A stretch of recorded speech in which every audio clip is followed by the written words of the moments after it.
हाय दोस्तों। आज के पॉडकास्ट में हमारे साथ हैं पीयूष चौधरी। पीयूष की ट्रेडिंग जर्नी काफी पुरानी है और ये हैं एक एक्सपर्ट एलियट वेव्स ट्रेडिंग पे। तो क्या होता है ये एलियट वेव्स, इसको कैसे करते हैं यूज, आइए सीखते हैं पीयूष से।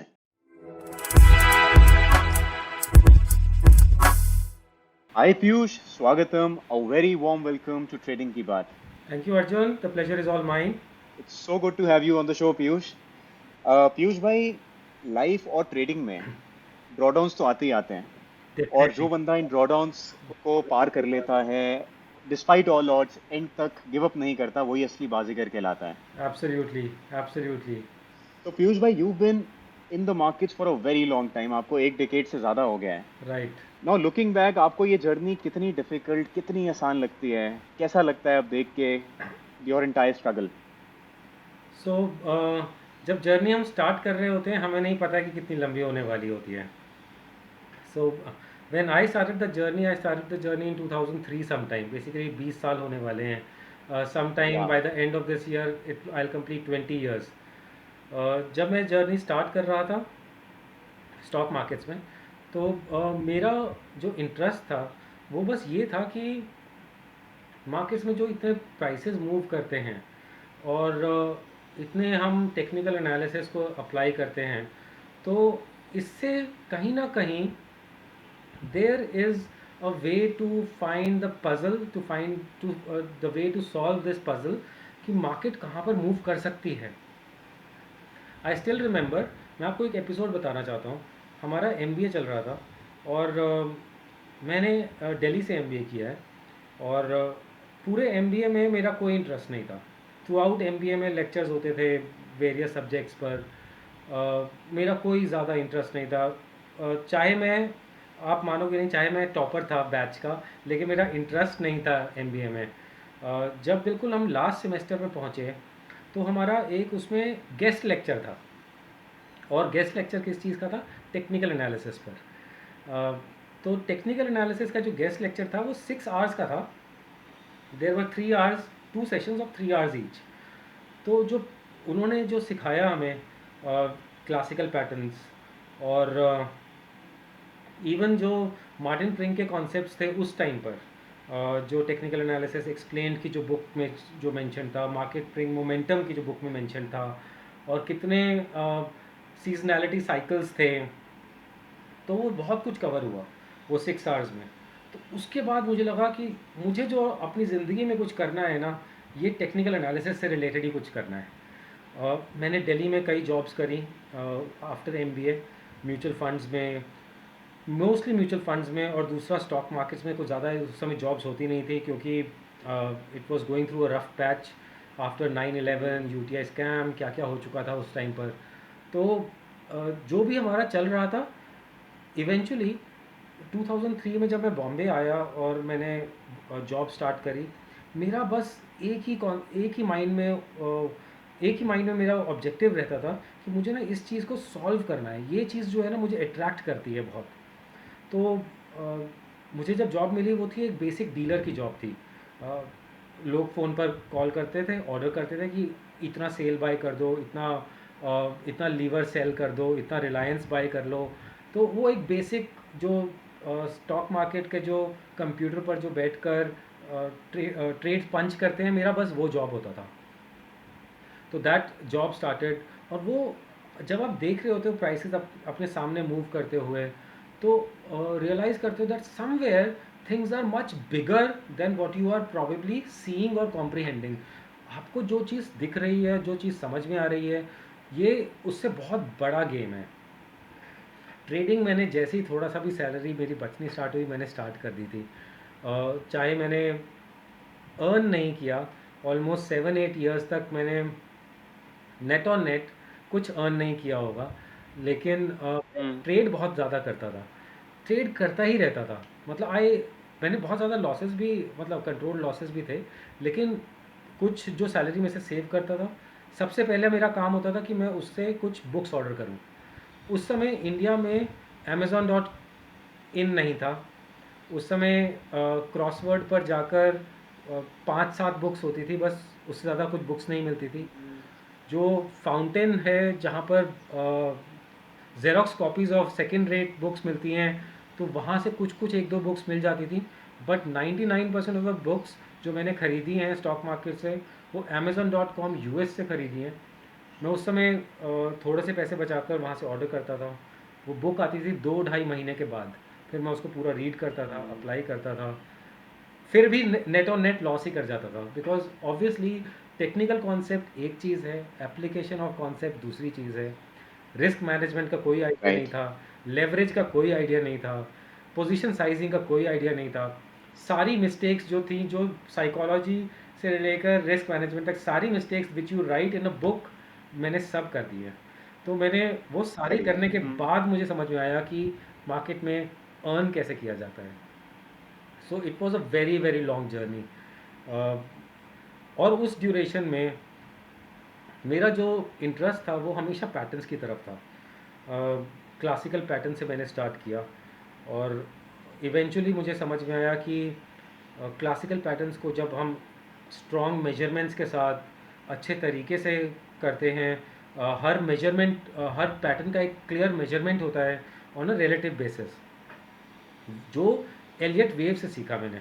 तो एलियट वेव्स ने जब एक क्लियर गाइडेंस प्रिंसिपल बना दिया कि आप जो डबल टॉप डबल बॉटम कह रहे हो वो एक्चुअली में तो एक फ्लैट का पैटर्न है, और मार्केट में बहुत ज़्यादा वेरिएशंस हैं पैटर्न्स की, लेकिन आप उनको एक समराइज करके दो तरीके से स्टडी कर सकते हो, कि एक जो ट्रेंडिंग मार्केट होता है और दूसरा होता है करेक्टिव मार्केट। आप ट्रेंडिंग मार्केट को एक अलग तरीके से ट्रेड करते हो, करेक्टिव मार्केट को एक अलग तरीके से ट्रेड करते हो।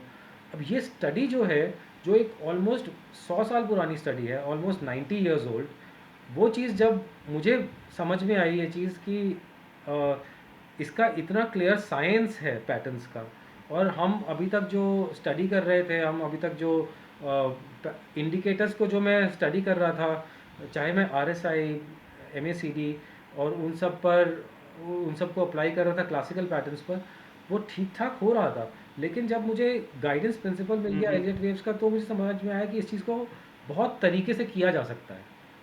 सो आई थिंक मेरे लिए एलियट वेव्स जो था वो कंप्लीट गेम चेंजर था। ओके। तो पीयूष, ये जो एलियट वेव्स है, like I would say it's a complicated topic, और बहुत कम लोग हैं जिसको जिनको एलियट वेव्स की अच्छी समझ है।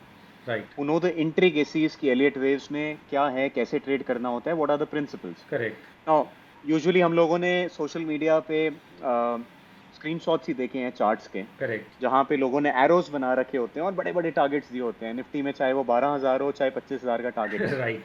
बट बहुत कम लोग हैं जो कि एक एक उसके पीछे का रैशनल दे पाते हैं कि ये क्यों और कैसे हो रहा है। करेक्ट। सो आज का जो सेशन है वो हमने आपके साथ एलियट वेव्स पे रखा हुआ है, because you know you are an expert at that. तो पीयूष भाई, शुरू करते हैं, and we would like to understand कि एलियट वेव्स पहले तो होता क्या है, बिल्कुल बेसिक सरल सिंपल भाषा में, सो दैट हमारे व्यूअर्स को समझ आए कि ये चीज़ है क्या। हम्म। तो बेसिकली एलियट वेव्स को हम थोड़ा सा, अब एलियट वेव्स पर आए हैं तो हमें उसका, उसके थोड़े बहुत पैटर्न्स को तो समझना ही पड़ेगा। The thing about patterns is कि ब्रॉडली जो है मार्केट्स में, जो पैटर्न्स जो हमारे बनते हैं, they are all related to the crowd psychology. जितनी ज़्यादा क्राउड साइकोलॉजी, जितने ज़्यादा क्राउड पार्टिसिपेशन किसी इंस्ट्रूमेंट में होता है, जब हम इंस्ट्रूमेंट कहते हैं वो चाहे वो इंडेक्स हो या स्टॉक हो, एक ज़्यादा लिक्विड स्टॉक होना चाहिए या ज़्यादा लिक्विड इंडेक्स होना चाहिए, तो उसमें जितना ज़्यादा पार्टिसिपेशन होता है उतने ही ज़्यादा ये पैटर्न्स बनते हैं। तो जब हम पैटर्न्स की बात करते हैं तो there are broadly two categories of patterns. अब हम यूजुअली तो बहुत सारे पैटर्न्स होते हैं, लेकिन जो ब्रॉड कैटेगरीज हैं वो दो टाइप्स की कैटेगरीज होती हैं। एक होता है इम्पल्स, जिसको कहते हैं हम ट्रेंडिंग मार्केट। अब ट्रेंडिंग मार्केट सबको पता है ट्रेंडिंग ओके। मार्केट क्या होता है। अगर 2020 का क्रैश देखो तो वो ट्रेंडिंग क्रैश था, या 2003 से 2007 का जो मार्केट में जो राइज आया था वो एक ट्रेंडिंग राइज था। वो किसी से भी बात करोगे सबको समझ में आएगा कि जो स्ट्रेट लाइन जो राइज आ रहा था वो एक ट्रेंडिंग मार्केट था, और जो बिल्कुल आगे पीछे चल रहा है, डबल टॉप डबल बॉटम चल रहा है या ट्रायंगल बन रहा है, तो वो टाइप के जो पैटर्न्स बनते हैं वो सारे करेक्टिव पैटर्न्स में आ जाते हैं। ओके। इनफैक्ट जो आर एन एलियट थे जिन्होंने ये डिवाइस किया स्ट्रैटेजी, जिन्होंने ये पूरा प्रिंसिपल डिवाइस किया है, he was the first person to use the term bear market, because okay. Largely जो मार्केट जो राइज करती हैं वो राइज ही करती हैं। आप देखो कि डाउ जोन्स इन 1920s सिर्फ 400 पर था, ओनली 400 भी नहीं था, शायद 380 का ही था। So from a 380 level today we are seeing a Dow Jones of probably 35,000। So market जो है वो largely thanks to human spirit, जो हमारे यहाँ जो पूरा पैशन रहता है हमारा to evolve the evolution of humanity, कि मार्केट्स भी उसी तरीके से राइज ही करती हैं। सो लार्जली जो रहता है वो राइजिंग पैटर्न्स ही रहते हैं, जिसमें बीच बीच में करेक्शंस आते रहते हैं। अब ये चीज़ हम लार्जली इंडेक्सेस को कह सकते हैं, लेकिन सारे स्टॉक्स ऐसे बिहेव नहीं करते। कई सारे स्टॉक्स तो बीच में डीलिस्ट भी हो जाते हैं। सो 20 ईयर्स अगो देखो तो आप अगर कितने सारे रियल एस्टेट स्टॉक्स डीलिस्ट हो चुके हैं, इंफ्रास्ट्रक्चर स्टॉक्स डीलिस्ट हो चुके हैं। सो वो सब होता रहेगा। लेकिन जब हम एक कंट्री का एक फ्लैगशिप इंडेक्स देखते हैं तो उसका जो है वो ब्रॉडली वो एक इम्पल्स पैटर्न राइजिंग में ही रहता है, राइट। और बीच बीच में करेक्शंस बेयर मार्केट्स आते रहते हैं। आते रहते हैं, ठीक है। Piyush, I have a question. Hmm. ये जो पैटर्न्स हैं, hmm. Impulse and corrective, hmm. Like patterns जब नॉर्मली हम लोग सुनते हैं तो दिमाग में ना वही हेड एंड शोल्डर बैठा हुआ है, डबल टॉप डबल बॉटम बैठा हुआ है। करेक्ट। तो how are these patterns impulsive and corrective different from ये जो ट्रेडिशनल चार्ट पैटर्न्स हम लोग देखते आए हैं? हम्म। सो थोड़ा सा और हिस्ट्री की तरफ चलते हैं। जो आर एन एलियट ने जब ये पैटर्न्स डिवाइस किए, and I am talking about, जो उन्होंने 1920s में ये पैटर्न्स डिवाइस करे थे और 1930s में इनकी बुक आ गई थी। सो व्हाट ही मेंट कि जो भी सारे पैटर्न्स हैं, अब ये जो हेड एंड शोल्डर्स है या फिर डबल टॉप डबल बॉटम है, ये स्कैटर्ड पैटर्न्स हैं, कि कभी दिख गए कभी नहीं दिखे। आपको कई बार वेट करना पड़ता है एक पैटर्न को स्पॉट करने के लिए।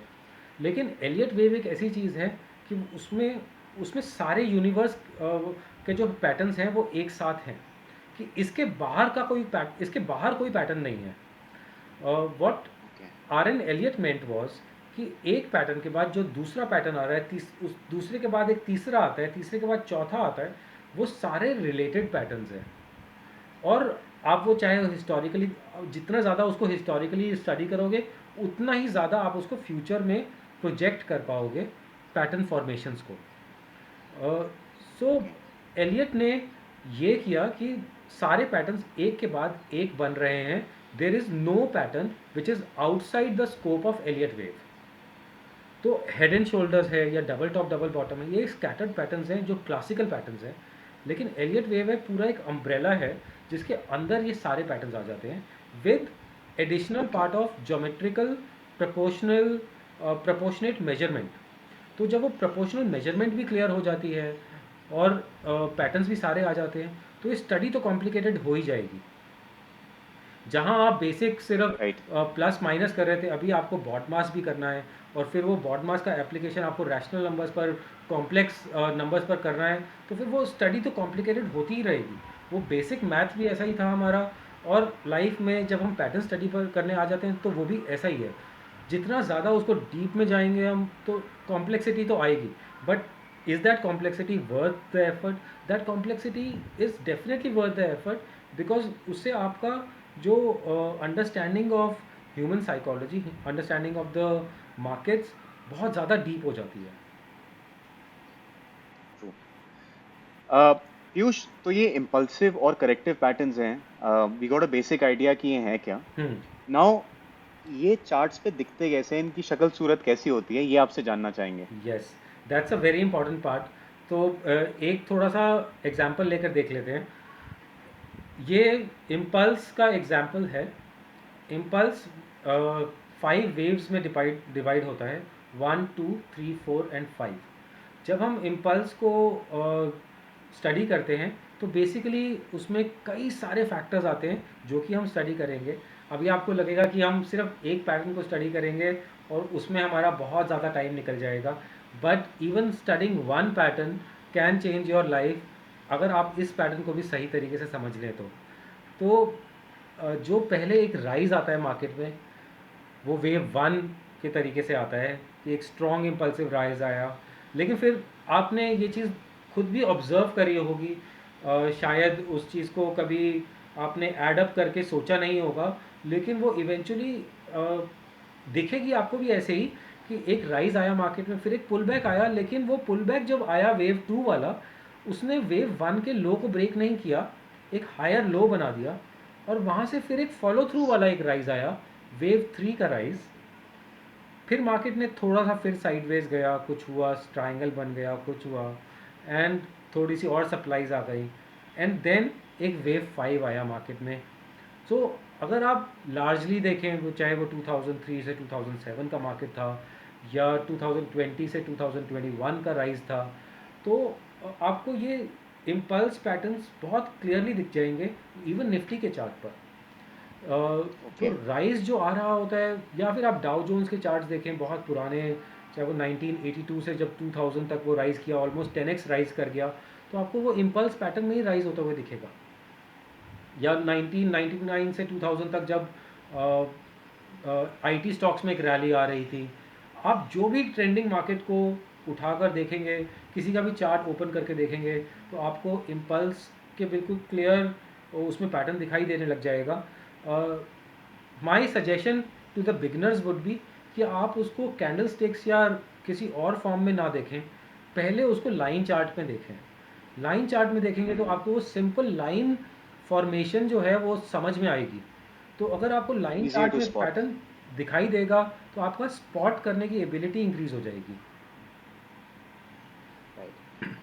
तो पीयूष, बेसिकली दिस इम्पल्स ये रेफर करता है एक higher high higher low pattern को, करेक्ट? एब्सोल्युटली, एब्सोल्युटली, जो कि डाउ थ्योरी ने भी यही चीज़ को बेसिकली स्ट्रक्चर किया था। लेकिन अब ये ना एक टाइम वॉर्प वाली चीज़ है। हम ये time loop, time warp Netflix पर पढ़ते हैं, नेटफ्लिक्स पर देखते हैं, लेकिन रियलिटी में क्या हुआ, मैं आपको एक ये, I want to take a detour to this and want to explain sure. How is this a time warp.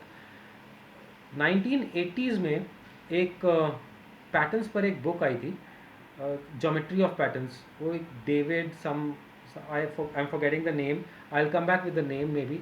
So geometry of patterns की जो पैटर्न्स नेचर में, जो पैटर्न्स जो नेचर में मिलते हैं, जो पैटर्न्स हम स्टडी करते हैं वो नेचर में भी हैं। सो बेसिकली उन्होंने एक ज्योमेट्री ऑफ पैटर्न्स करके एक बुक बनाई।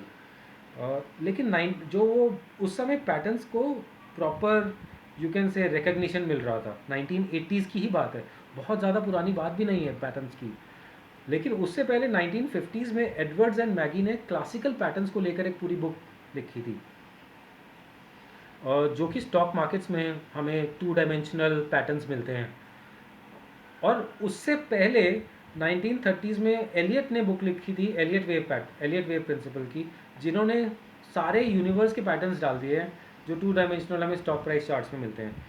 So the time of part is it's all going reverse. So 1980s में बेसिक पैटर्न्स को रिकग्निशन मिल रहा था, जबकि क्लासिकल पैटर्न्स 1950s में था, और सबसे बड़ी स्टडी तो 1930s में ही हो चुकी थी। सो जब मैं इस चीज़ को सोचता हूँ तो मुझे समझ में नहीं आता है कि ये चीज़ मतलब रिवर्स में कैसे चल रही थी। सो ये कुछ इन्वर्टेड एवोल्यूशन था। So one thing which I want to may be highlight, too complicated for its time. Too complicated for me to comprehend only, कि ये हो क्या रहा था, मतलब कि why was Elliott wave principle never recognised even throughout the structure, throughout the next 5 decades. So वो only Robert प्रेक्टर ने जब 1980s में बुक को दोबारा लिखा एलियट वेव प्रिंसिपल, तब जाके उसका रिकग्निशन इंक्रीज हुआ। So for 50 years people had no clue कि ऐसा भी कुछ हो रहा है। So strange, strange is the world.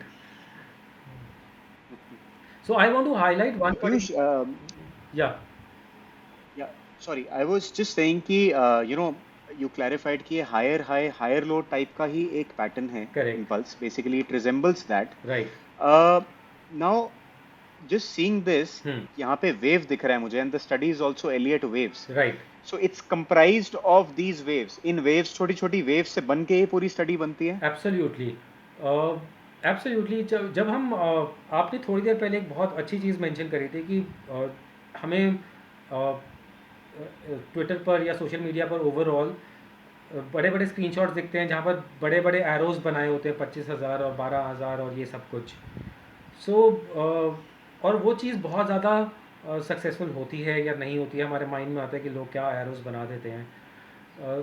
So basically Elliott waves का एक बहुत ज़्यादा एक इंट्रिंसिक फीचर है, एक इनहेरेंट फीचर है कि वो स्टडी जो है वो टॉप डाउन नहीं है। आप ऐसा नहीं है कि आप मंथली चार्ट पर बैठकर पहले एक वेव्स ड्रॉ कर लो, फिर वो वीकली में भी होना चाहिए, फिर डेली में जाकर देख लेंगे कि सब कुछ ठीक है कि नहीं। ऐसा नहीं होता है।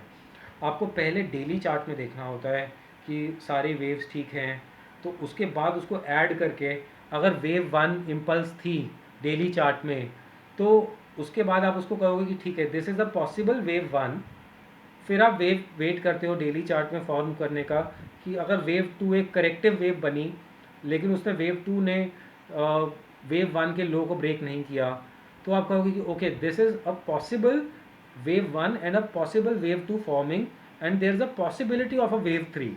सो ऐसे एक नॉर्मल एनालिस्ट ऐसे अप्रोच करता है इस चीज़ को कि हम उसके बाद ओके। एक बेट प्लेस करते हैं अपनी कि maybe wave two has ended and let's see that there is a possibility of a wave three now. तो ये वेव्स जो हैं वो डेली चार्ट्स में बनी, फिर हम उसको वीकली में स्टडी करते हैं कि वीकली में आपको एक सिंगल लाइन दिखेगी, लेकिन जब उसको डेली चार्ट में स्टडी करोगे आपको वो वेव वन जो दिखेगा वो एक ऐसा ही एक इम्पल्स पैटर्न दिखेगा, और वेव थ्री भी एक इम्पल्स पैटर्न ही होगा, और वेव फाइव भी एक इम्पल्स पैटर्न होगा, और वेव टू और वेव फोर जो होंगे वो करेक्टिव पैटर्न्स होंगे, क्योंकि वो पुल बैक कर ओके। रहे हैं मार्केट को। सो वेव जब हम एक इम्पल्स बनाते हैं तो वेव वन, थ्री और five of an impulse is also an impulse, and wave two and wave four are corrective patterns. तो ये जो है एक एडिशनल पार्ट आ जाता है जब हम पैटर्न्स को स्टडी कर रहे होते हैं कि that these are not just simple lines, इनके इनके नीचे एक और लेयर है, और वो लेयर को स्टडी करके ही आप ऊपर आते हो, और वो लेयर बहुत इंपॉर्टेंट लेयर है। तो Piyush, can we see some examples on charts की ये कैसी दिखती हैं लाइव चार्ट्स पे waves? Yes, I really want to show the example to the viewers कि आपको जब जब आप इस स्टडी को फॉलो करने लगोगे, आप जब एग्जाम्पल को देखोगे और स्टडी को फॉलो करने लगोगे, that you will be amazed that how this study can actually do an amazing amount of projection. कि आपने जो कभी सोचा था कि आप can the stock price be projected, yes the stock price can be projected, लेकिन आपको उसके लिए बहुत ज़्यादा मेहनत करनी होगी, आपको उसके लिए बहुत ज़्यादा रूल स्टडी करने होंगे, और रूल स्टडी करके इम्प्लीमेंट करके उसके बाद आपको जो है समुद्र मंथन करने के बाद आपको जो है रिजल्ट मिलेगा। तो एक बार एग्जाम्पल देखते हैं। तो इम्पल्स में पहली बात ये आती है कि जो हमने अभी तक पैटर्न जो देखा एक इम्पल्स का, उसमें तीन वेरिएशंस आते हैं। पहला वेरिएशन जो जो सबसे left part of the screen में है वो सबसे ज़्यादा फॉर्म करता है, और वो है नॉर्मल इम्पल्स पैटर्न जिसमें थर्ड वेव एक्सटेंड करता है। अब हर एक इम्पल्स वेव में तीन इम्पल्स वेव्स आती हैं, वन, थ्री और फाइव, जिससे वो लार्जर इम्पल्स पैटर्न बनता है। उस सारे इम्पल्स में ठीक है। कोई एक वेव जो होगी वो सबसे बड़ी वेव होगी। अब जो हमने सबसे पहला एग्जांपल देखा लेफ्ट साइड में, उसमें वेव थ्री सबसे बड़ी वेव है। जो सेकंड एग्जांपल है जो बीच में है एग्जांपल, उसमें वेव वन सबसे बड़ी वेव है, वेव थ्री उससे छोटी वेव है, और वेव फाइव जो है सबसे छोटी वेव है out of the three impulse waves. ठीक जो है। जो थर्ड है जो राइट मोस्ट में है, वो उसमें वेव वन सबसे छोटी है, वेव थ्री उससे थोड़ी सी बड़ी है, और वेव फाइव सबसे बड़ी वेव है। सो हमने तीनों वेरिएशंस चेक कर लिए कि इससे इससे ज़्यादा थर्ड इससे फोर्थ वेरिएशन कोई हो नहीं सकता। कोई ना कोई एक वेव ही सबसे बड़ी वेव होगी, या तो वेव वन होगी या वेव थ्री होगी या वेव फाइव होगी, और उनका ब्रॉड स्ट्रक्चर वो ऐसे ही दिखेगा। अब इस चीज़ में एक ठीक है। चीज़ बहुत ज़्यादा इम्पॉर्टेंट है कि वेव फोर जो है वो कभी भी वेव वन के एरिया में कभी नहीं आएगी। अब ये एक एडिशनल रूल्स हम धीरे धीरे करके एडिशनल रूल्स को इंट्रोड्यूस करते रहेंगे, ताकि आपकी लाइफ भी उतनी कॉम्प्लिकेट होते जाए जितनी हमारी लाइफ हो गई थी। लेकिन इवेंचुअली कॉम्प्लिकेशन के बाद ही जो है आपको रास्ता सही दिखेगा, और जहाँ पर आपको रूल्स सही समझ में आ जाएंगे, इम्प्लीमेंट भी आप तभी सही तरीके से कर पाओगे। सो वेव 4 जो है वो वेव 1 के एरिया में कभी नहीं आनी चाहिए। वेव 3 सबसे छोटी वेव नहीं हो सकती है आउट ऑफ वेव 1, 3 और 5। सो ये दो बहुत ठीक बड़े है। इंपॉर्टेंट रूल्स आ जाते हैं। So let's just, I want to take okay. it forward and let's just look at more examples. तो जैसे जैसे एग्जाम्पल्स होंगे आपको थोड़ा ज़्यादा क्लैरिटी आती रहेगी। अब हम एग्जाम्पल्स ही देख रहे हैं तो एक बार ब्रॉडली लाइन चार्ट्स पर आपको ये करेक्टिव पैटर्न्स भी ऐसे ही दिखेंगे। सबसे पहले है ऐसा जिगजैग दिखेगा आपको कि मार्केट पहले राइज किया, थोड़ा सा करेक्शन आया और फिर उसके बाद फिर से राइज कर गया। सो बहुत स्ट्रॉन्ग राइज आ गया। सो this is a zigzag pattern. ये दिखने में इम्पल्स जैसा ही दिखता है, लेकिन बस ये 3 वेव पैटर्न होता है और इसका बी वेव जो होता है वो बहुत छोटा वेव होता है। एक और चीज़ मैं आपको बताना चाहता हूँ कि जब हम एक इम्पल्स को मार्क करते हैं जैसे हमने यहाँ पर किया, तो हम उसमें नंबर्स को यूज़ करते हैं 1 2 3 4 5। लेकिन जब हम करेक्टिव्स को मार्क करते हैं तो हम उसमें लेटर्स को यूज़ करते हैं ए बी सी। तो ये ए बी सी ओके। करेक्टिव्स हो जाते हैं और 1 2 3 4 5 जो है वो इम्पल्स हो जाता है। अब एक और चीज़ आ जाती है। ओके। ठीक है। जब जैसे हम करेक्टिव्स, जब हम नंबर्स यूज़ कर रहे होते हैं तो उसका मतलब होता है मतलब लेटर्स यूज़ कर रहे होते हैं, जैसे हमने यहाँ पर वेव 2 में यूज़ किया ए बी सी। उसका मतलब है कि वो एक करेक्टिव हो रहा है of a larger impulse. Impulse कहीं ना कहीं है जिसका करेक्शन हो रहा है, जिसमें यहाँ पर ये लेटर्स यूज़ किए जा रहे हैं। यानी कि एक ब्रॉडर अप मूव है और उसके अंदर एक छोटा डाउन मूव आ रहा है, एक छोटी करेक्शन आ रही है। करेक्ट। तो आप हिस्टोरिकल चार्ट देखोगे तो आपको दिखेगा एक इम्पल्स होगा। तो इसी टाइप से ही जैसे फिर वेव 3 आया, फिर उसके बाद हमने एक ट्रायंगल ड्रॉ किया है। तो जब आपको लेटर्स दिख रहे हैं तो मतलब उससे पहले एक इम्पल्स है जिसका करेक्टिव पैटर्न हो रहा है। ठीक है। ठीक है। तो यहाँ पर ये 3 टाइप के करेक्टिव्स हैं। ये सिंपल करेक्टिव्स हैं, जिगजैग, फ्लैट। फ्लैट जो है वो रिजेंबल करता है डबल टॉप डबल बॉटम को। इसमें बी वेव बिल्कुल स्टार्टिंग पॉइंट के साथ में भी आ सकती है और उसके एक्चुअली नीचे भी ठीक जा है। सकती है। सो वेरिएशंस बहुत ज़्यादा हैं।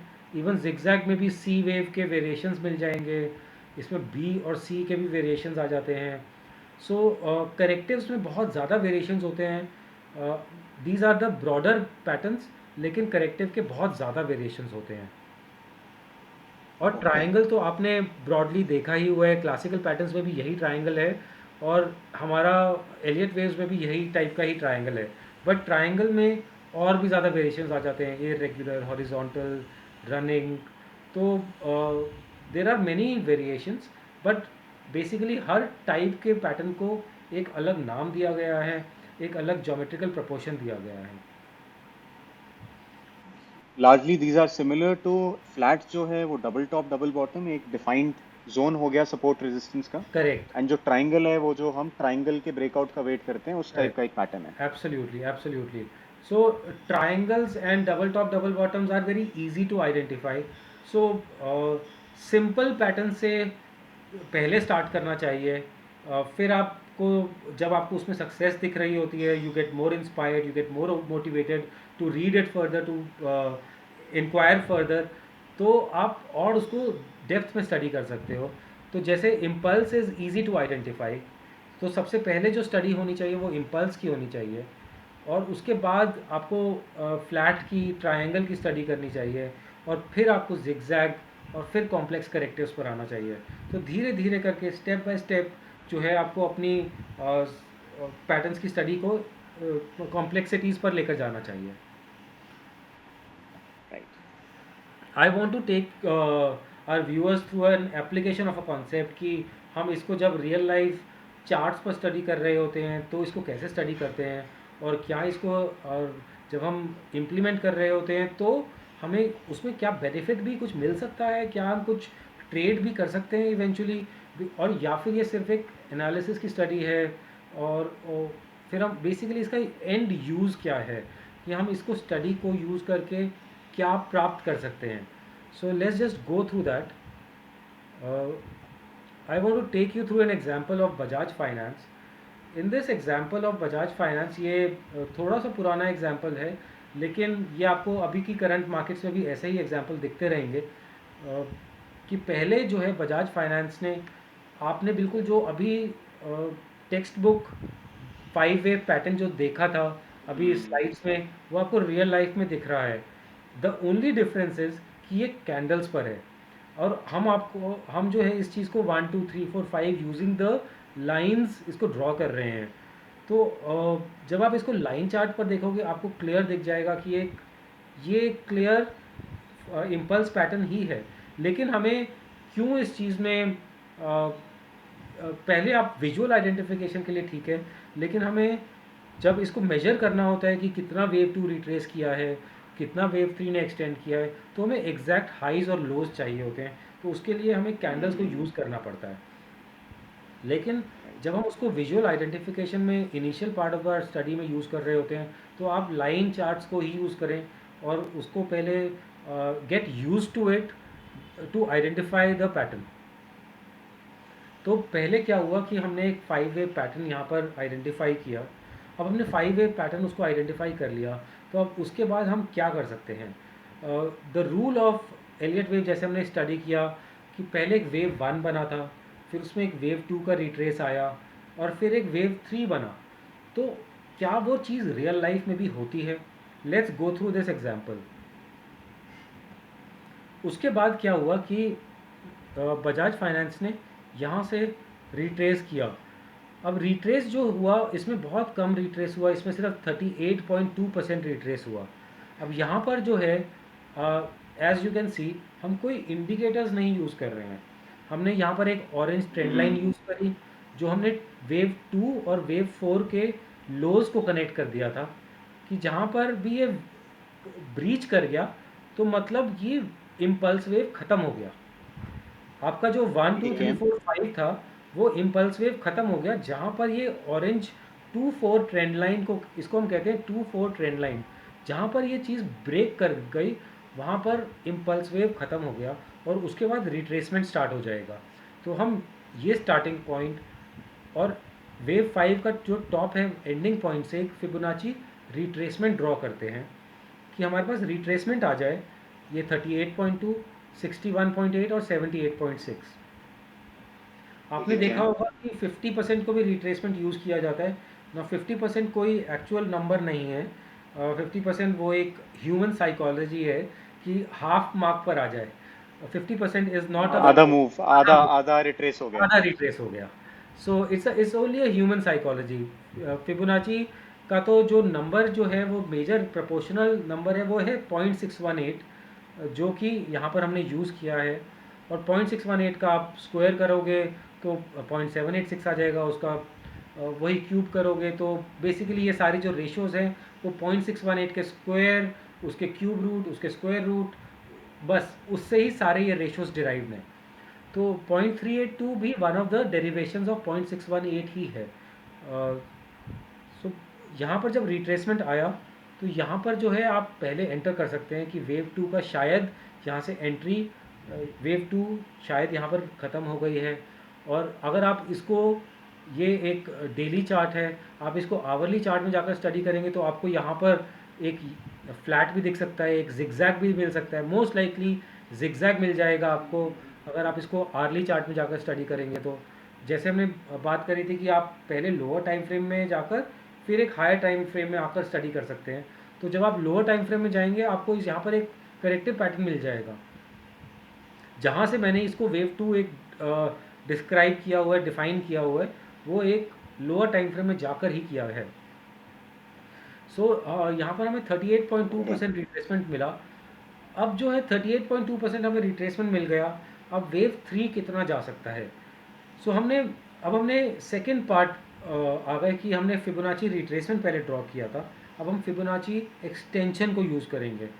हम पूरे एलियट वेव में सिर्फ जो चीज़ों को यूज़ करते हैं वो है ट्रेंड लाइंस, फिबोनाची रिट्रेसमेंट और फिबोनाची एक्सटेंशन और parallel channels. So parallel channels को हम आज एग्जाम्पल में यूज़ नहीं करेंगे, लेकिन इसके बाहर हम कुछ भी और यूज़ नहीं करते हैं सिवाय trend lines, channels, Fibonacci retracement और एक्सटेंशन के। That is it. This is all the कोई कोई और यूनिवर्सल। इंडिकेटर नहीं।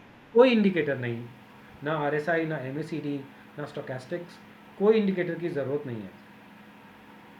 सो यहाँ पर आपका ठीक है। जो स्टार्टिंग पॉइंट था वेव का, वेव वन का ये था, वेव वन का एंडिंग पॉइंट ये था, और वेव टू का एंडिंग पॉइंट ये था। सो आप जब एक्सटेंशन ड्रॉ करते हैं तो ये स्टार्टिंग पॉइंट, उसमें 3 पॉइंट्स की ज़रूरत होती है, पहला पॉइंट, दूसरा पॉइंट और तीसरा पॉइंट। यहाँ से आप एक्सटेंशंस ड्रॉ करेंगे 0.618, 0.786 और करके आपने 1.618 तक पीयू पूरा एक्सटेंशन ड्रॉ कर दी। पीयूष, जस्ट फॉर क्लैरिटी, आपने जैसे ये वेव वन बनाई हुई है, हाँ, which is the first impulse wave, correct, and आपने कहा वेव वन का एंड ऊपर हो रहा है 5 के पास, करेक्ट। तो दिस मीन्स ये कोई लार्जर, आप एक बड़ी वेव की बात कर रहे हो यहाँ पे, which is a different numbering. So जैसे हमने बात करी थी अर्जुन की, एक जो इम्पल्स होता है, इम्पल्स के अंदर जैसे I just go back and will take the example of this. I want to show this example again, कि ये जो वेव वन जो था, ये अपने आप में भी एक इम्पल्स है। तो उसके बाद एक वेव टू, एक करेक्टिव पैटर्न आया, और फिर एक वेव ठीक थ्री है। एक और इम्पल्स बना, और फिर एक वेव फोर करेक्टिव पैटर्न बना, और फिर एक वेव फाइव एक और इम्पल्स बना। तो अभी जो हमने बजाज फाइनेंस का एग्जांपल देखा है, उसमें हमने ये वेव वन में एक इम्पल्स देख लिया है, और वेव टू का करेक्टिव पैटर्न स्टडी किया है, और अब हम जो एक्सटेंशन ड्रॉ कर ठीक रहे है। हैं वो यहाँ से ड्रॉ कर रहे हैं कि पॉसिबली यहाँ से एक नया वेव थ्री बनेगा। अब वेव थ्री का हमें एक्सटेंशन ओके। नहीं पता है कि अब वो कहाँ तक जाएगा। अब वो अगर ये पहला वाला टाइप का बना कि वेव थ्री जिसमें सबसे बड़ी वेव होती है, तो ये 1.618 तक भी जा सकता है ऑफ वेव वन। जब हम फिबोनाची रिट्रेसमेंट ड्रॉ करते हैं तो हम्म। उसमें तीन टाइप की चीज़ें आ सकती हैं, कि आपका पहली चीज़ ये हो सकती है कि वेव थ्री जो है वो वेव वन से बड़ी हो सकती है, बहुत ज़्यादा बड़ी हो सकती है, विच इज़ पॉसिबली 1.618 या 2.618, कुछ भी हो सकती है। सेकेंड पॉसिबिलिटी ये भी हो सकती है कि वो उससे छोटी होगी, लेकिन पॉइंट सिर्फ 0.618 या 0.786 के ही एक्सटेंशन पर आएगी, तो हमने वो भी एक्सटेंशन मार्क करी हुई है। और या फिर वो सिर्फ 1.272 तक भी जाएगी। तो लेकिन वेव थ्री जो है वो वेव वन से तो बड़ी ही होगी, वो out of the three waves सबसे छोटी नहीं हो सकती, that is all we know. So हम तीनों पॉसिबिलिटीज़ को लेकर चल रहे हैं कि वो या तो 0.618 भी हो सकती है और वेव वन, या 1.272 हो सकती है, या 1.618 हो सकती है। तो हमने ये सब, यानी कि ये जो 1 to 5 नंबरिंग है, हाँ, this is a part of a larger impulse wave जिसको करेक्ट, आप वन कह रहे हो, करेक्ट, और इसके बाद आप वेट कर रहे हो एक छोटी करेक्शन का, which will be the two, और यस, इसके बाद आप कह रहे हो दोबारा अप मूव रिज्यूम करेगा, which will be the third wave, third wave, और इसमें दोबारा 5 बनेंगे इस तरीके से। राइट। लेकिन अब इसमें जो सबसे इम्पॉर्टेंट जो सिलेक्शन जो है, वो स्टार्टिंग पॉइंट का सिलेक्शन है, कि हमने स्टार्टिंग पॉइंट जो है वो एक इम्पॉर्टेंट लो का होना चाहिए। कहीं बीच में से हम स्टार्ट कर देंगे तो हमें पता नहीं होगा कि वो wave three, this could have been a wave three also, अगर हम, या फिर वेव फाइव भी हो सकती थी, ये लार्जर वेव फाइव, और उसके बाद ये पूरा मार्केट करेक्ट भी हो सकता था। लेकिन हमें ये इंपॉर्टेंट यूज़ करना होता है कि वो एक इम्पॉर्टेंट लो से स्टार्ट कर रहा हो, ताकि हम उसको एक फॉलो थ्रू जो है उस पर एक अपना बेट प्लेस कर सकें। तो यहाँ पर ओके। हमने वेव टू पर जैसे हमने रिट्रेसमेंट के बाद यहाँ पर एक्सटेंशंस ड्रॉ करी हुई हैं। तो उसके बाद क्या हुआ है बजाज फाइनेंस में, उसके बाद बजाज फाइनेंस में वेव थ्री का एक एक्सटेंशन आ गया, वो बिल्कुल एग्जैक्टली 0.786 को भी क्रॉस कर गया, और वो काफ़ी हद तक ऊपर चला गया। So basically this is the kind of projection that Elliott waves are capable of, कि अगर आपने स्टार्टिंग पॉइंट ठीक किया है, रूल्स को सही तरीके से इम्प्लीमेंट किया है, और फिर वेव टू के बाद एक्सटेंशन ड्रॉ करिए, तो this is what you can get by projecting it correctly. So आपका यहाँ पर, अब हमें ये नहीं पता था यहाँ पर कि कितना रिट्रेस कर सकता है वेव टू। तो यहाँ पर अगर हम बेट कुछ प्लेस कर रहे हैं, तो ऐसा कुछ हो सकता था कि ये वापस यहाँ पर 0.618 तक भी रिट्रेस कर सकता था। हो सकता था कि यहाँ पर ये एक और जिगजैग बन जाए, या एक शार्पर करेक्शन आ जाए। तो हम्म। यहाँ पर फिर हमें पोजीशन को ऐड भी करना पड़ सकता है कि आपका जो ओवरऑल हाइपोथेसिस जो है कि एक फॉलो थ्रू आएगा वेव का, वो इंटैक्ट है। तो इन दैट केस आपको इन उस चीज़ को ऐड कर सकते हो अपनी पोजीशन को। To begin with Elliott wave जब हम स्टडी कर रहे होते हैं, सबसे पहली चीज़ तो आपको काफ़ी टाइम तक इस चीज़ को स्टडी करना होता है कि कैसे रूल्स इम्प्लीमेंट हो रहे हैं, कैसे वेव्स फॉर्म हो रही हैं। And when you go on to practice them, start practicing them with cash market first, then you go on to the futures market, ताकि आपका जब ट्रेडिंग स्टार्ट हो तब तक आपका काफ़ी ग्रिप हो चुका हो इस कॉन्सेप्ट पर। सो राइट। लेकिन ये इस चीज़ का जो प्रोजेक्शन कैपेबिलिटी है वो बहुत ज़्यादा स्ट्रॉन्ग है। इसको अचीव करने के लिए आपको मेहनत भी बहुत ज़्यादा करनी पड़ेगी, लेकिन जो इसका जो एंड रिज़ल्ट है वो बहुत ही ज़्यादा अच्छा है। अब आप जैसे इसमें वेव 3 का फॉर्मेशन देख रहे हैं, इवेंचुअली क्या हुआ कि वेव 3, अब जैसे ये वेव 1 बनी, हमने यहाँ पर वेव 2 का रिट्रेसमेंट पर एंट्री ली थी। उसके बाद एक वेव 3 बनी, फिर उसके बाद एक वेव 4 एक ट्रायंगल टाइप की बनी, एक इरेगुलर ट्रायंगल, और उसके बाद एक और वेव 5 बनी which was also an impulse. तो बजाज फाइनेंस ने बिल्कुल एक टेक्स्ट बुक का पैटर्न हमें लाइव लाकर दे दिया, लेकिन उसको एक डिटेक्ट करने के लिए, उसको ट्रेड करने के लिए जो कॉन्सेप्ट्स की ज़रूरत थी, वहाँ पर अगर आप सही तरीके से एंट्री करते रहते तो आपको यहाँ पर एक बहुत ही अच्छा प्रॉफिट का पोटेंशियल मिल जाता। अब इसमें काफ़ी ज़्यादा रूल्स को स्टडी करना पड़ता है। तो I really want to we'll just come back on this example again कि ये बाहर से दिखने में बहुत ज़्यादा अट्रैक्टिव है, लेकिन हम इसको कैसे अचीव कर सकते हैं। We'll just go through the rules first and will come back on these charts again. तो ये आपको before that I want to take you to, अगर आपने कभी 11th-12th स्टैंडर्ड में मैथ्स किया था तो आपको ये याद होगा कि ट्रिग्नोमेट्री करके एक चैप्टर हुआ करता था, और ट्रिग्नोमेट्री के चैप्टर में जो 12th स्टैंडर्ड का ट्रिग्नोमेट्री था, नॉट 9th स्टैंडर्ड का, 9th स्टैंडर्ड का ट्रिग्नोमेट्री बहुत ईजी था। जो 12th स्टैंडर्ड का जो ट्रिग्नोमेट्री था उसमें देयर वर 150 फार्मूलाज। सो और वो 150 फार्मूलाज याद करने के बाद आप ट्रिग्नोमेट्री के चैप्टर के जो क्वेश्चन जो आते थे वो आप उसको सक्सेसफुली सॉल्व कर पाते थे। So Elliott waves is relatively easier लेकिन नॉट वेरी ईजी। सो ये पैटर्न्स की जब स्टडीज़ जब करने जाते हैं तो ये ट्रिग्नोमेट्री से कम नहीं है। तो आपको उतने ज़्यादा रूल्स फॉर्मूलाज, उतने ज़्यादा चीज़ों को याद रखना पड़ेगा, अपनी मेमोरी को बहुत ज़्यादा यूज़ करना होगा। लेकिन मैं आपको एक एंड श्योर ट्रिग्नोमेट्री से कंपेयर करके आपने बहुत से लोगों को तो ऑलरेडी डरा दिया, क्योंकि 12th की ना हॉरर स्टोरीज याद आ जाती हैं ट्रिग्नोमेट्री के वो याद करने की। सो द थिंग इज़ कि आपको पता होना चाहिए कि आपको अगर ये वाली चीज़ को अचीव करना है तो आपको स्टडी क्या करना पड़ेगा। तो यस। लेकिन ट्रिग्नोमेट्री का मैं एक एग्जांपल इसलिए भी दे रहा हूँ क्योंकि जब अगर आपके उस टाइम पर तो हमारे स्कूल में हमारी क्लासेस में बहुत ज़्यादा बच्चे हुआ करते थे।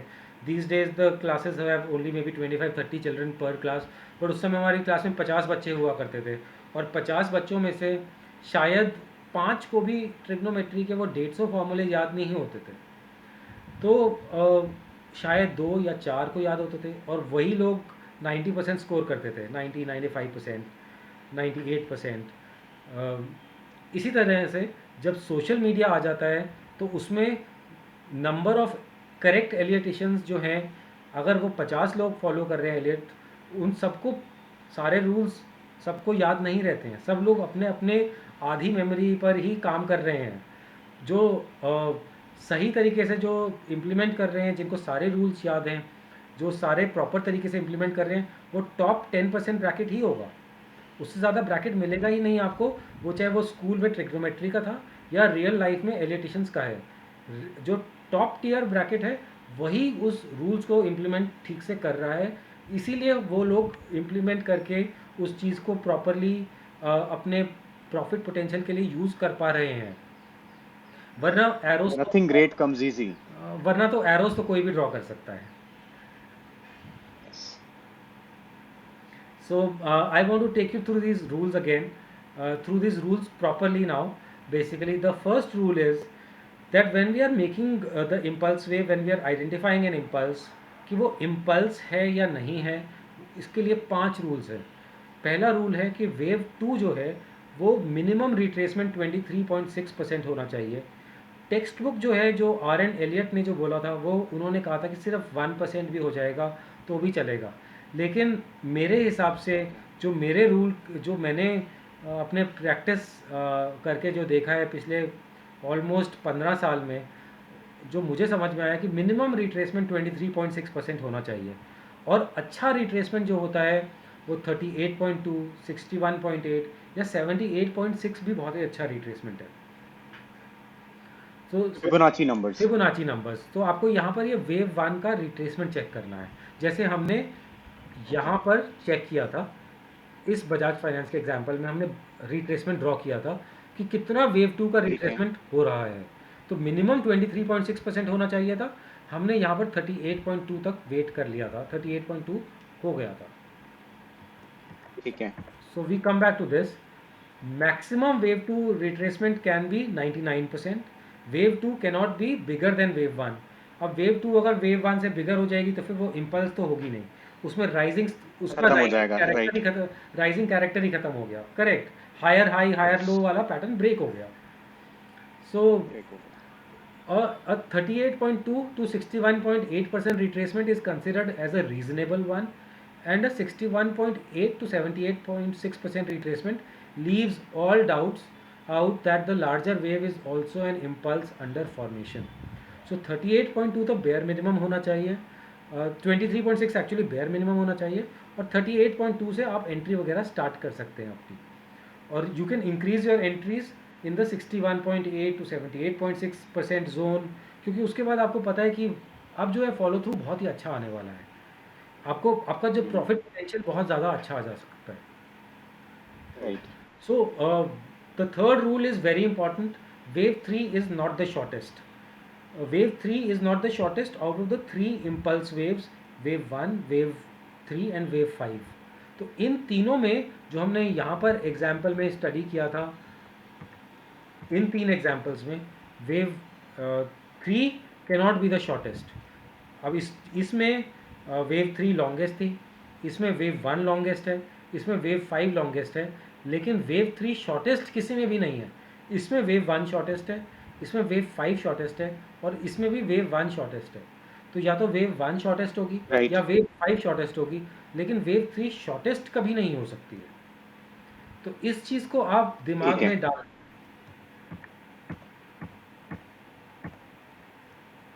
Wave fourth is a very important.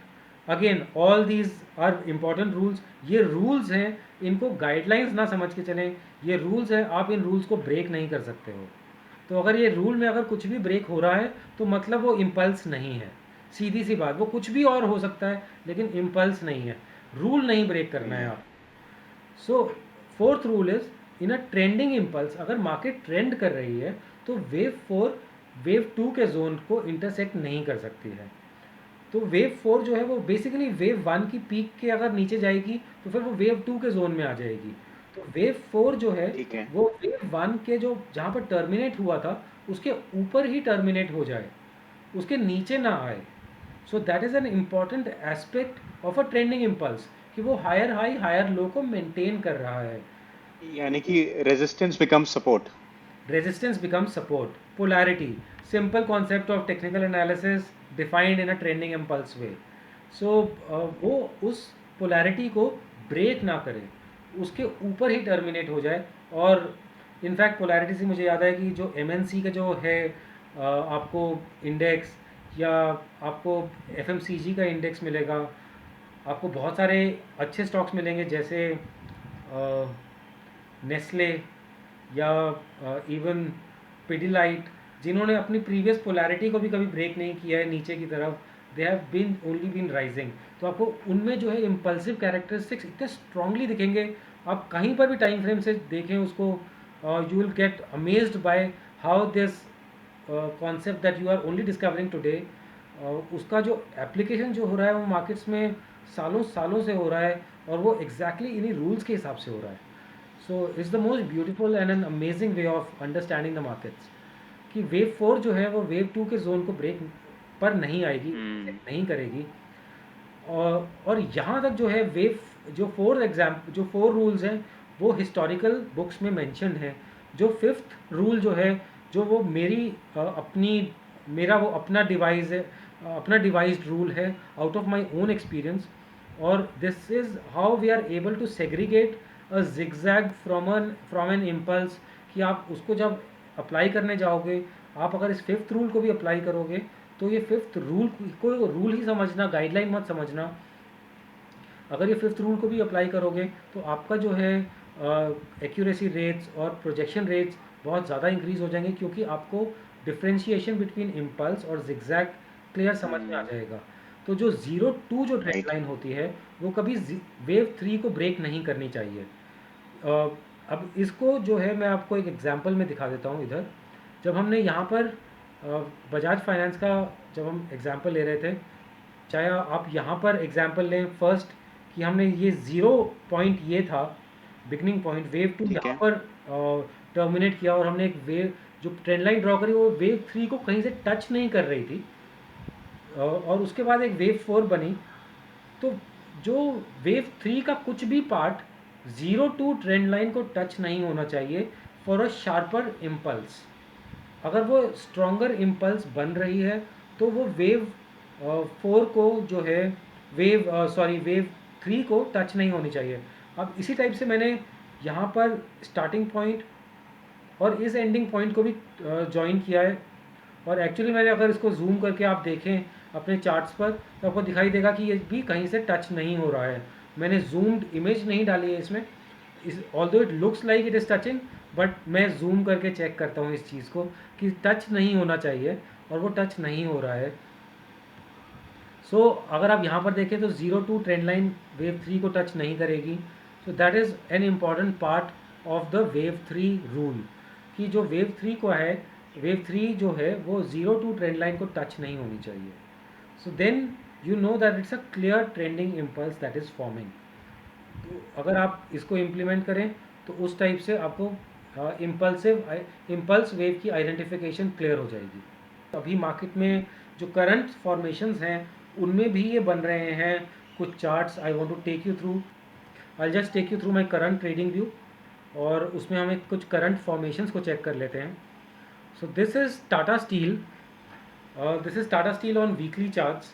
And आप टाटा स्टील के वीकली चार्ट्स में ये चीज़ को देख रहे हैं क्लियरली कि यहाँ पर एक वेव 1, 2, 3, 4, 5 बनी, एक पहली इम्पल्स बनी, उसमें एक वेव 2 आया, फिर रिट्रेसमेंट आया, फिर एक वेव 1, 2, 3, 4, 5 बना, वेव 3 बना, फिर एक वेव 4 आया, फिर एक 1, 2, 3, 4 और 5 वेव बना जो कि फिफ्थ वेव इम्पल्स था।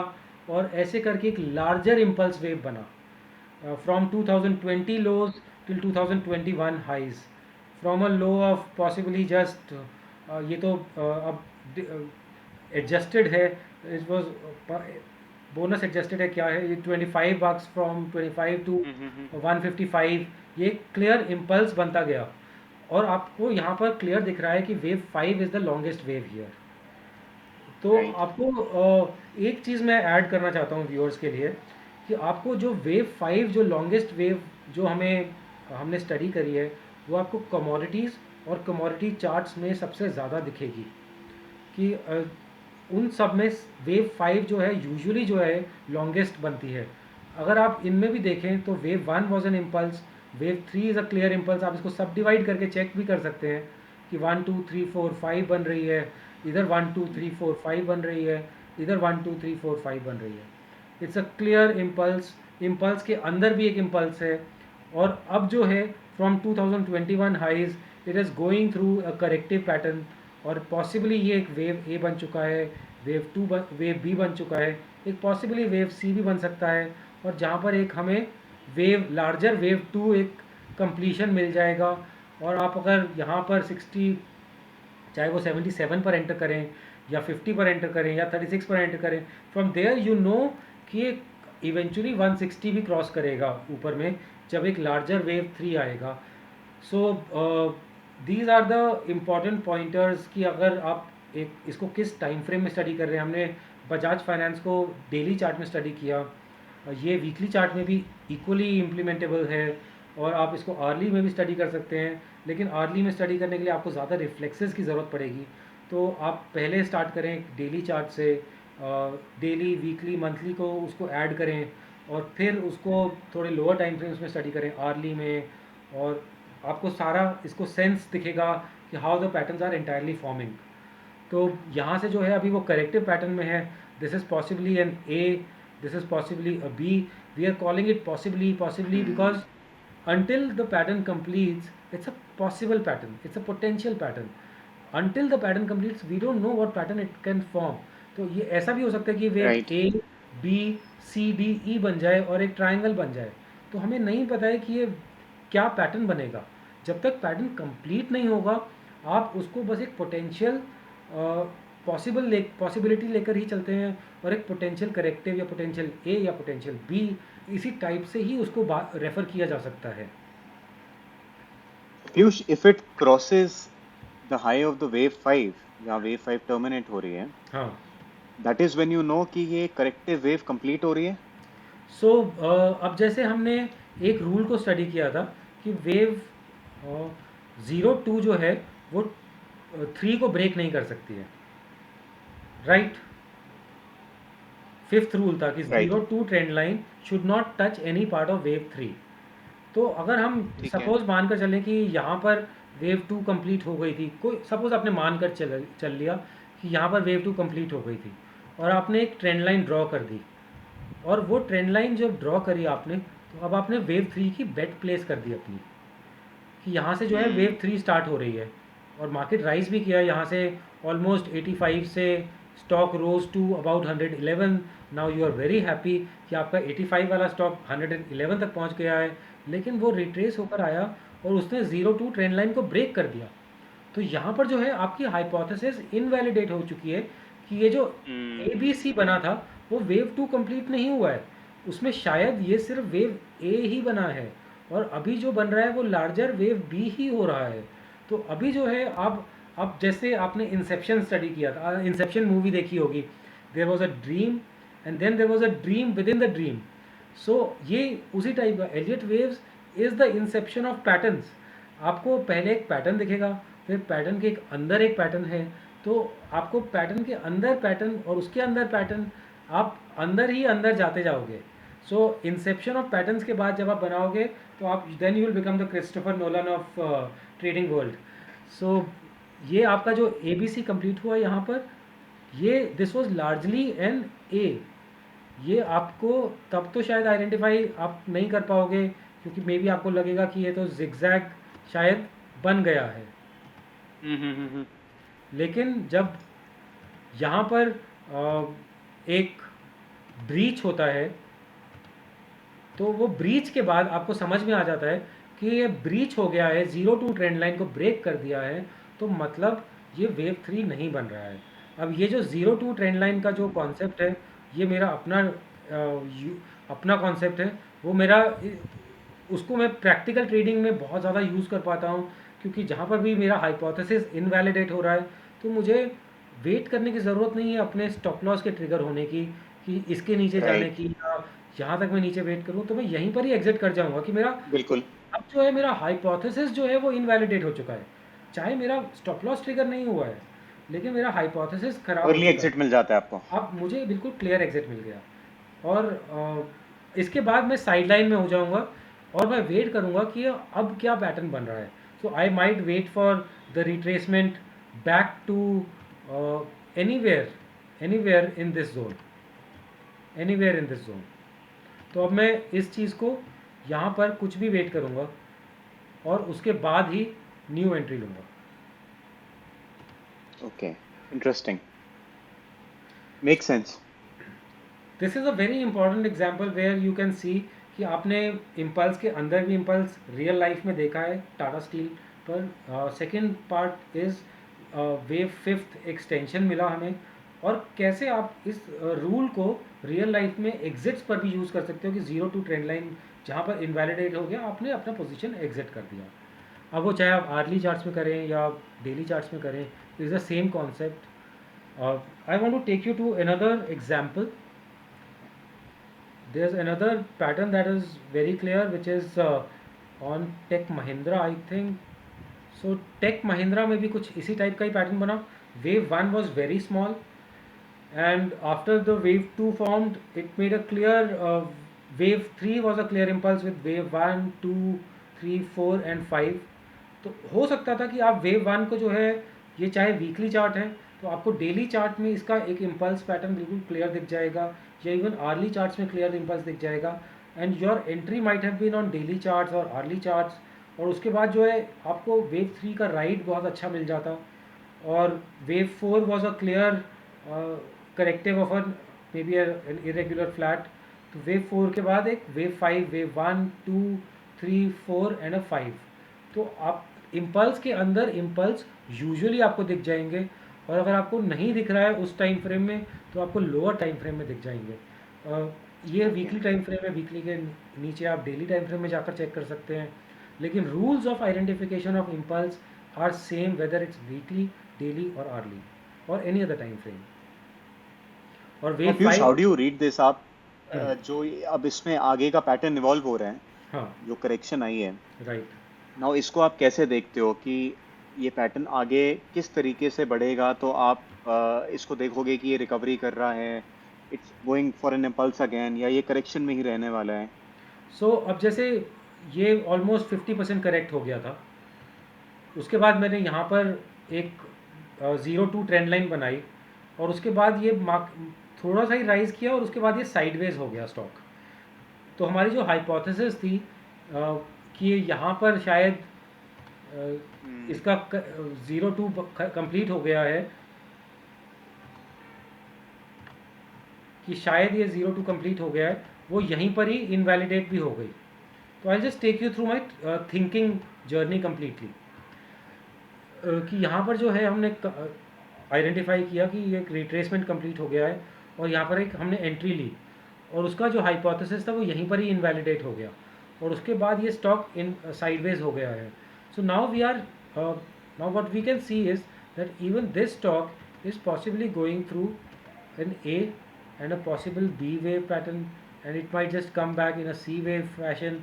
Now this is a hypothesis again, whether this goes into a C wave or whether this goes into a triangle, या फिर इस ट्राइंगल में चला जाएगा, ये चीज़ हम कह नहीं सकते अभी. तो ये एक हाइपोथेसिस है, लेकिन ये चीज़ पता है कि ये इस समय एक पॉसिबल लार्जर बी वेव में है, और अभी करेक्टिव पैटर्न जो है वो चल रहा है. जो हमने लार्जर वेव 1 के बाद जो 2 वेव की जो हम बात करते हैं, ये वेव 2 जो है वो चल रहा है अभी.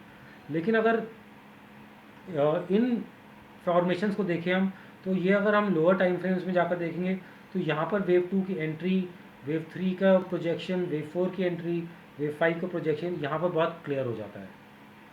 राइट. पीयूष, इसमें how do you look at this कि in terms of taking a trade, आप पोटेंशियली इसमें कहाँ पे ट्रेड्स प्लेस करना प्रेफर करोगे, या क्या सिचुएशंस आगे जाके इवॉल्व हो जहाँ पे आपको लगेगा हाँ एक ट्रेड का टाइम यहाँ पे बन रहा है? सो अब दो तरीके से ट्रेड कर सकते हैं इस चीज़ को. अगर यहाँ पर एक अच्छा रिट्रेसमेंट आ जाता है, सपोज़ ये बी वेव तक का रिट्रेसमेंट आ जाता है, यहाँ तक आ जाता है. अब यहाँ पर मुझे ये भी पता है कि ये this is not forming a new impulse wave, तो एक सी वेव की पॉसिबिलिटी भी बहुत है. तो I might just take a short trade here to ride a C wave, a possible C wave. तो एक चीज़ तो ओके. ये भी हो सकती है कि हम इसको सी वेव में भी ठीक है. ट्रेड कर सकते हैं. और लेकिन जो इसका जो प्रॉपर, अब वो चीज़ तो हम लोअर टाइम फ्रेम में जाके स्टडी कर सकते हैं. लेकिन जो मेरा फेवरेट ट्रेड रहेगा इसमें, जो कि स्ट्रॉन्गर रिस्क रिवॉर्ड वाला ट्रेड, जिसमें ज़्यादा प्रॉफिट पोटेंशियल मिल सकता है, कि वो हम एक करेक्टिव पैटर्न को कंप्लीट होने की वेट करें. शायद वो 50% के नीचे आएगा, 61 तक, 61.8 तक भी आ सकता है.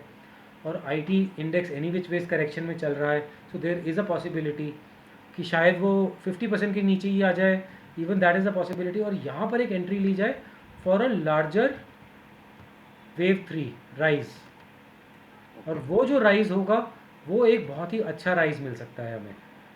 So that will be my stronger bet to take कि मैं यहाँ पर बिलो 50% एक एंट्री लूँ अंडर 930, और जो कि for a rise to above 1800, above 2000 भी पॉसिबिलिटी है. So that will be my proper bet for the stock. Make sense. जो भी आपने रूल्स बताए हैं वो प्रैक्टिकली थोड़ा समझ आ रहे हैं कि हाउ यू आर अप्लाइंग, आपका माइंडसेट कैसा रहता है वाइल्ड ट्रेडिंग, इन इन इम्पल्सेस को, इन वेव्स को आप एक्चुअली प्रैक्टिकली यूज़ कैसे करते हो. राइट. बहुत बहुत अमेजिंग तरीके से, बहुत सिंपल तरीके से आपने समझाया है. मतलब मेरे तो फंडे काफ़ी क्लियर हो गए हैं, at least with regard to basics. Thank you so much. Now Piyush, कोई भी जो शुरुआत कर रहे हैं एलियट वेव्स की, राइट. जो भी नया है इस लाइन में, आप क्या रिकमेंड करोगे उनको कि वो किस तरीके से अपनी जर्नी को आगे बढ़ाएं, किन बातों का खास ख्याल रखें. कुछ तो आपने रूल्स बताए, something other than that. And क्या कोई अच्छी बुक्स भी हैं, रिसोर्सेज हैं इस स्टडी के ऊपर? So when I started studying Elliott waves, मेरे पास सिर्फ एक बुक थी, वो थी रॉबर्ट प्रेक्टर की बुक. और पहली बार पढ़ने पर मुझे समझ में नहीं आई थी. It's a little complicated book. It was a little complicated क्योंकि तब तक मैं थोड़ा इजी बुक से शायद यूज टू था, और when we go into our working life तो शायद हमारा माइंड भी एक्सपेक्ट करने लग जाता है कि हम थोड़ा इजी अप्रोच को क्यों नहीं फॉलो करते. और हम ये भी बहुत सुनते रहते हैं कि that keep things simple, keep things simple.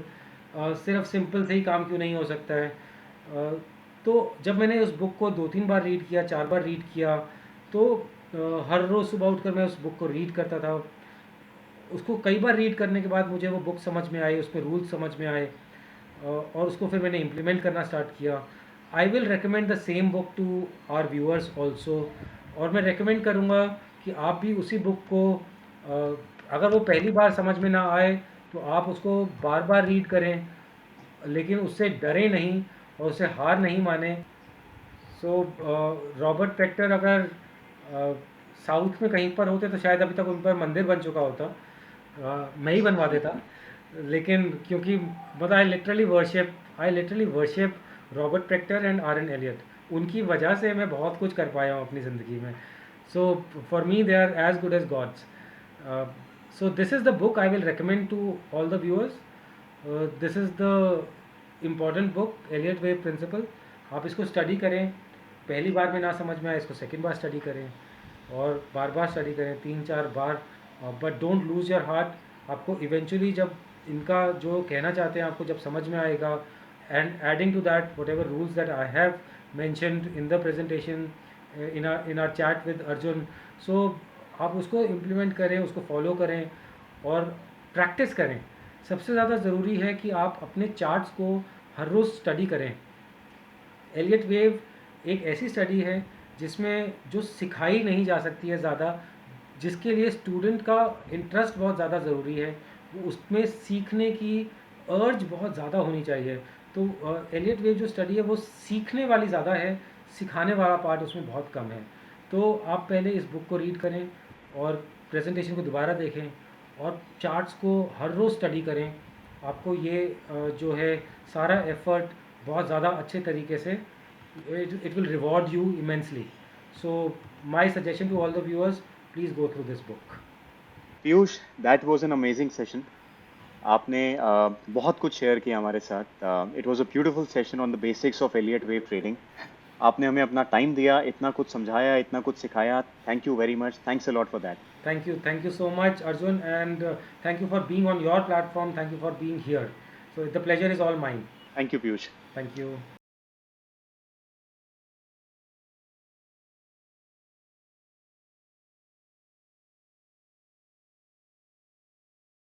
Investment in securities market are subject to market risks. Read all the related documents carefully before investing. Please read the risk disclosure documents carefully before investing in equity shares, derivatives, mutual fund, and or other instruments traded on the stock exchanges.